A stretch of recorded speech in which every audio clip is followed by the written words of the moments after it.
Well, hello there everyone. This is episode 28 now of Titan Quest Let's Play. And in the previous episode I've taken pristine plumage off the previous helmet and I wanted to put it on this one, the new helmet that we found, to give us some more poison resistance.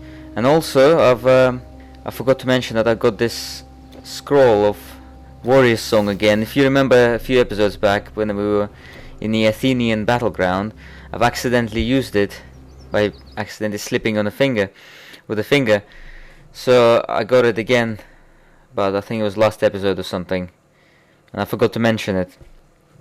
Right, so in the last episode we've been completing 2 side quests which were given to us in the village just before this area, and the side quests were Xanthipus the Healer and the Undead Tyrant. So we've completed both of them. And now we'll be heading towards the Knossos Palace. We're pretty much almost there. So let's get there. And I'm going to try to whiz through this part because it's rather tedious.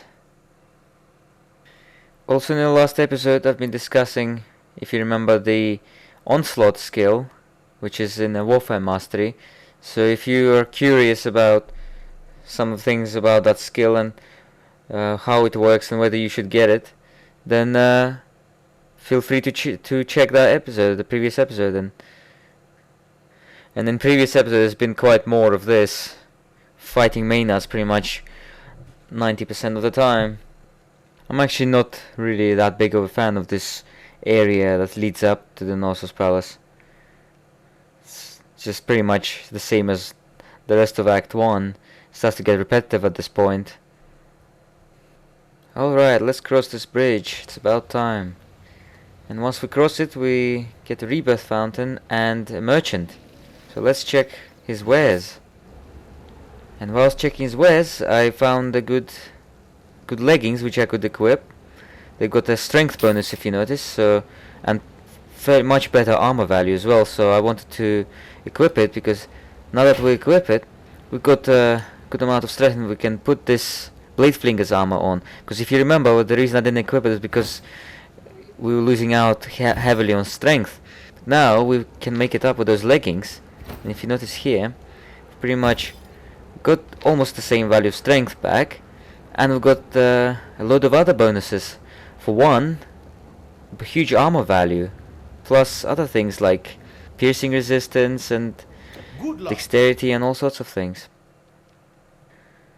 So finally we can now put this armor to use. And it actually looks pretty cool as well. It's a really nice looking armor. I mean, if you look here, it actually really fits our character. She looks pretty rad. Right, got a harpy monster hero here, Letha, the Carrion Queen. If you notice, she keeps casting those poison clouds on us. Also, if you notice, you might have heard the sound and seen the relic fall. Pristine plumage. There. That's our 5th piece. So now we can equip it on this helmet, which has 4 pieces. So now it's 5th one. It's going to be the completion bonus. Defensive ability. Look at our defensive ability value now. 212. That is absolutely amazing for this stage of the game. So that's really good. Also notice we are really close to leveling up. It's gonna happen like any time now. Okay. We're literally at the doorstep of Knossos Palace. Well, here it is. Notice the music. We're at the Knossos Palace. And first, look around here. There's a group of undead. And there are going to be quite a lot of undead in this place. And also constructs, automatons. So you might as well unequip any of your poison or bleeding related weapons, because all that stuff is going to be useless. You want to be dealing pure physical damage with these guys. Or fire is pretty good as well. Anyways, we've leveled up, so let's get going with the skills. I want to really get the defensive tree up, so I'm going to put 2 points in there, and also might as well max out the shield smash. And also, see, we still haven't gotten quick recovery, and it might be a good idea to get that actually soon. Probably in the next level up I'll put at least 1 point into it. Right, and attributes. Let's put 1 point in strength and 1 in intelligence. There. Okay, let's carry on. Hello there, Shrine of Thorns. Once again you appear in the area with undead. Why do you always do this? We're not gonna attack it just yet. Gonna finish these undead first. Right. And after having dealt with the undead, you can attack it, because there's gonna be a few fleshy enemies ahead, like Orthai and stuff. So it could be useful against them. But yeah, the quick recovery skill, as I was saying, it's a nice skill to get early on. At least 1 point early on is actually really helpful, so we should have actually gotten it earlier. And I'm gonna actually try to remember to get it in the next level up. So yeah, it's a nice skill to get 1 point early on, and then you can max it out towards late parts of the game, like epic or legendary. I like this faint sound of the Helos music playing on the background. Alright, quite a number of relics have dropped. Look at these lovely gifts. The gifts from the gods, literally. Alright, let's see what we've got here. So we got Essence of Prometheus here, which we can complete again, and nice completion bonus, attack speed. Although the one we've got there gives us fire resistance, which is pretty decent as well. And we've got the use of Thunderbolt. That's the first one we actually found in this playthrough. I don't know why they haven't been dropping actually. Right, we're gonna be meeting some automatons really soon actually. Just gonna fight a few more groups of undead and we're pretty much there. Yeah, there's a few more undead around here. Every little bit of experience is worth it. Okay, let's get going. Chop, chop, chop. Come on. Right, and now we're gonna be meeting, to the drum roll, automatons. Ooh, not just any automatons, one of their monster heroes as well. Hesperos, the Flameforged. And he's one of the 2 automaton heroes that I'm aware of. And automaton heroes, both him, Hesperos, and the other one, Cadmus, they both actually spawn quite frequently. Perhaps one of the most encountered monster heroes. Or at least to me they were anyway. And Hesperos, if you notice, he's got a ring of flame circling around him, like the one you have in the Earth Mastery. Which means that he's dealing a bit of fire damage on you when you're in his vicinity. He's got quite a lot of hit points if you notice. But eventually he went down, like a good boy. Right. Nice statue. I wonder what goddess is this? Actually not sure. She's holding 2 serpents. If anyone knows, tell me. Yeah, so the automatons, they're... I mean, I'm not sure, there's not that much mythology of them that I'm aware of. I just know that they were forged by the smith god Hephaestus. Although apparently, I also checked that apparently Daedalus was building some automatons as well. And if you know Daedalus, he's the guy he was like a kind of scientist and inventor in Greek mythology. And he was the one who designed the Minotaur Labyrinth. But yeah, and of the automatons, actually the most prominent one, and the biggest one perhaps, is Talos, who's actually a secret boss in this game. And Talos, he was mentioned in the story with Jason and the Argonauts, because he was protecting Crete from, well, anyone who would be invading it, pretty much. And when Jason and the Argonauts were approaching on their ship, he started chucking huge rocks towards them. But eventually they made it to the island, and the way they defeated him is that he had like a really obvious weakness. It was that there was a huge, like a screw in his ankle that was keeping all the ichor that's inside him. It's basically keeping him sealed shut. There's like he apparently had some kind of vein, which is strange because he's a construct. You wouldn't think you'd have like this kind of like a live organic thing in it. But yeah, so basically they took the screw out and he kind of bled to death. Poor Talos. All he was doing is his job, just protecting the island from invaders, and all he gets is a screw taken out of his ankle. There's this area here, you can actually cut through here if you want to, but we're not going to do that because we're going to carry on further and kill all the monsters on this elevated area here. Look who is here! Rotbone!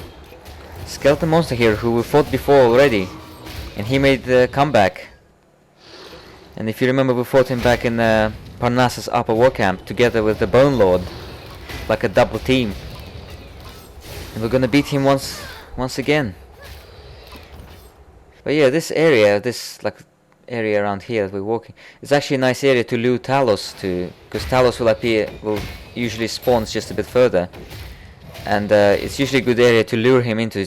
So what I usually do, I just clear out all the monsters from here, and then I go there. And Talos usually has a really good aggro distance. He notices you ahead of most other automatons, and he sees you and he starts going towards you. You can hear him kind of creaking away.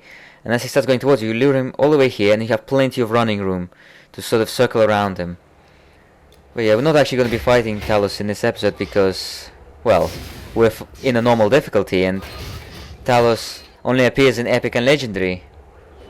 But he spawns around this area here, and you will actually be able to hear him because his footsteps are actually very distinct. It's like a huge metal giant walking. So yeah, once you get to the epic difficulty, you'll be facing this guy. And aren't we a bit fierce today? Our lady is really fighting off these guys like she's fighting for her life. Okay. We'll be seeing Talos in an inanimated form in a sec. There he is, on the right.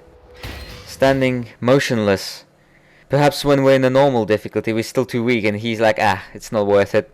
But once we get to epic, he's like, okay, we've got to stop this hero now. This hero is getting cheeky. But right now, he's probably just letting his minions do the job. If you notice the automatons, they got really good defense. They're just withstanding so much damage. Right, so there he is, looking down on us. Yeah. And if you wonder how to beat Talos, I've done a video on him a long time ago. Okay, let's enter the Minion Labyrinth then. We've got epic music assisting us as we enter the lair of the Minotaur. Alright, notice this Frostbite Shrine is doing a good job. Although cold damage, I don't think cold damage does that much of an effect on the automatons, but it is slowing them down greatly. If you notice how their hits just get greatly slowed down. There we go. So yeah, with Talos, with the boss, he's mostly got, I think, 3 or 4 different attacks. His main one is that fire that he does from his hand. And that's why it's essential to get fire resistance against him. Another attack that he does, does like a lightning stump. So you could get lightning resistance as well. However, his lightning stump is very easy to predict because he actually lifts his foot up for a second, and you can quickly get out of range before he stumps it down. So if you have to prioritize between fire and lightning, I would say fire resistance is very essential against him, plenty of it. Because that fire attack is very hard to avoid because he sort of sprays fire all over the place. And last of all, his regular hits, they kind of, is from his chain arm, they can stun you, so stun resistance is good against him as well. So yeah, keep that in mind. But otherwise you can just run around him and just keep whacking at him. And who have we got here? Another automaton monster hero, Cadmus the Golem King. And he's sort of the grey. Not sure why he's grey. But unlike Hesperus, he's actually got lightning enchantment. And he doesn't seem to have as many hit points as Hesperus. So he's dealing quite a fair bit of damage. Yeah, we've beaten him. Sometimes they actually spawn together. And it's pretty fun when they spawn together. It really keeps you on your toes. Right, look at that, Hecate's Crescent, we just got out of the chest. And that's our third one, we can put it on this ring up there to complete the charm. Completion bonus, 11 intelligence. So now our intelligence is higher. Well, we've been completing quite a lot of relics and charms in this episode, which is pretty amazing. Finishing up on Act 1 with flying colors. It's quite unbelievable actually. We're already nearly at the end of Act 1 and it's pretty unbelievable how we got this far with this Let's Play. So yeah, I'm wondering what to discuss in the next episode. I was thinking of discussing perhaps damage over time mechanic. So if you're happy with that, then I'll proceed to do so. Talk about damage over time, because I actually wanted to discuss it in one of the earlier episodes but didn't get a chance. Well, anyways, just finishing up on these automatons. Now going to the bottom level of the labyrinth, which is much bigger. And we're gonna stop around here by this rebirth fountain, and we'll continue in the next episode. See you guys later.